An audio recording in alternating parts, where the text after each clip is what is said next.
Bismillahirrahmanirrahim.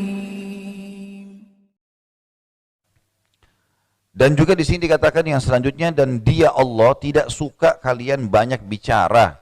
Maksudnya banyak bicara adalah bicara hal-hal yang tidak bermanfaat. Allah subhanahu wa ta'ala tidak suka dengan orang yang cerewet. Ngomong aja terus kerjanya. Kalau kita nggak ada ilmu di situ Bapak Ibu sekalian, jangan bicara. Bermanfaat kita dengar, tidak bermanfaat kita tinggalkan. Kan gitu. Karena seorang muslim memang harus menyadari kalau hidupnya harus berisi hal-hal yang bermanfaat. Tidak boleh sembarangan. Kecuali kita ahlinya dan lagi ditanya. Misal, dokter, datang pasien konsultasi. Wajar itu. Bermanfaat, dia tolong orang lain. Seorang ustadz atau ustadzah ditanya hukum syar'i. Tapi kalau kita iseng sengaja mau mengambil hal-hal milik orang dimasukkan ke memori kita, untuk apa ini? Nggak ada gunanya. Semua yang ada di otak kita itu harus sesuatu yang bermanfaat buat kita saja. Dunia dan akhirat, gitu kan?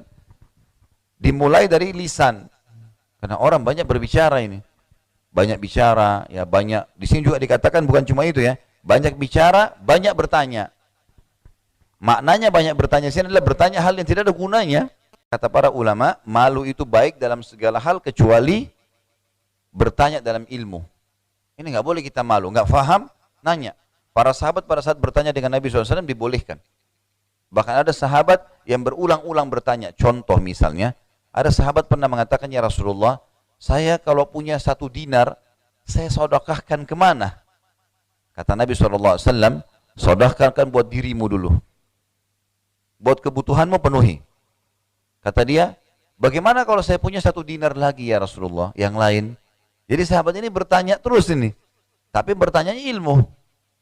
Kata Nabi SAW, berikan kepada anakmu. Saya punya 1 dinar lagi ya Rasulullah. Kalau ada lagi yang lain gimana? Kata Nabi SAW, berikan kepada istrimu. Kalau saya punya lagi ya Rasulullah, berikan kepada kerabatmu. Kalau saya punya lagi ya Rasulullah, engkau lebih tahu, kata Nabi SAW, kepada orang yang lebih butuh setelah kerabatmu. Tapi di sini pertanyaan terulang-ulang, cuma memang ada manfaatnya. Dia ingin tahu siapa yang lebih pantas menerima sedekah dari dia. Pertanyaan seperti ini boleh terulang-ulang, gitu kan? Beberapa orang sahabat banyak bertanya pada Nabi SAW. Tapi masalah ilmu, ada manfaatnya. Tapi kalau bertanya hal yang tidak ada manfaatnya, dilarang dalam Islam. Kontrol ini Bapak Ibu sekalian. Di sini juga dikatakan banyak bicara, bukan berarti orang tidak boleh bicara. Seperti saya sekarang ceramah 1 jam, 2 jam, saya ngomong terus ini. Ya. Tapi manfaat. Ilmu kita ajarkan kepada orang. Atau mungkin ibu-ibu dan bapak sekalian lagi ngajar anaknya, lagi diskusi tentang masalah bisnis yang dikembangkan, gitu kan? Hal yang bermanfaat, guru ngajar di sekolah, tidak ada masalah. Yang dimaksud ini banyak bicara ini nggak ada sama sekali manfaatnya buat dia. Orang lagi duduk di sana ngobrol masalah A, dia juga nimbrung di sana, masuk juga di sana. Di sini sudah habis pembicaraan, dia pindah ke sana, pindah ke sana, pindah ke sana. Ada orang begitu ya, baru tutup telepon, telepon lagi yang satu. Baru habis telepon, teleponnya. Jadi 10 masalah tiap hari diterima sama dia. Ini apa gunanya? Gak ada gunanya ya. Karena perkataan itu berbahaya sekali. Sekali sudah diucapin, sulit untuk ditarik itu. Sulit untuk ditarik. Makanya seseorang yang pernah datang dalam majelisnya Asy-Syu'bi, dia selalu diam, tidak banyak bicara orangnya. Lalu ditanya sama Syu'bi. Syu'bi ini salah satu ulama tabi'in yang masyhur dengan ilmunya, Masya Allah, dengan imannya. Dia tanya muridnya ini, kenapa kau tidak banyak bicara?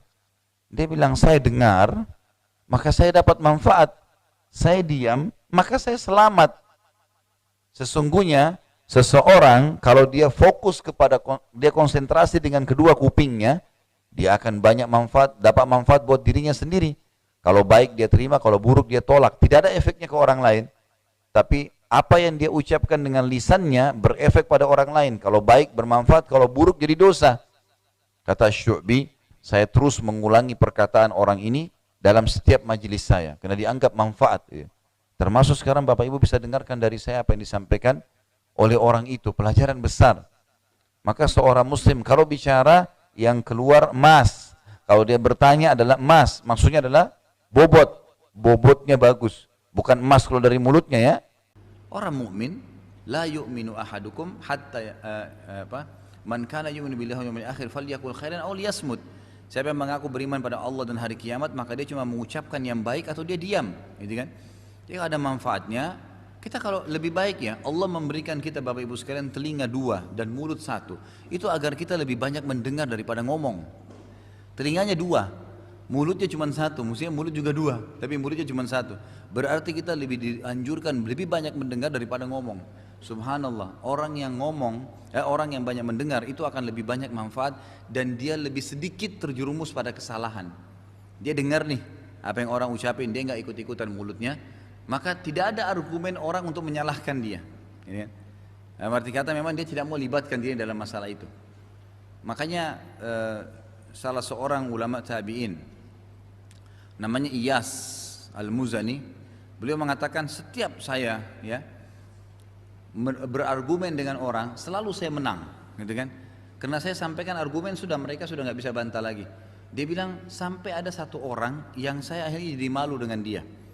Pada saat saya lagi menjelaskan, gitu kan, ya, di peradilan kebetulan dia hakim, ada seseorang yang sedang dia jelaskan membela ya, memberi kesaksian. Dia tanya, ini kamu ada masalahnya apa? Ini barang saya, apa buktinya? Buktinya ini. Terus yang satu bilang ini barang saya, baik apa buktinya?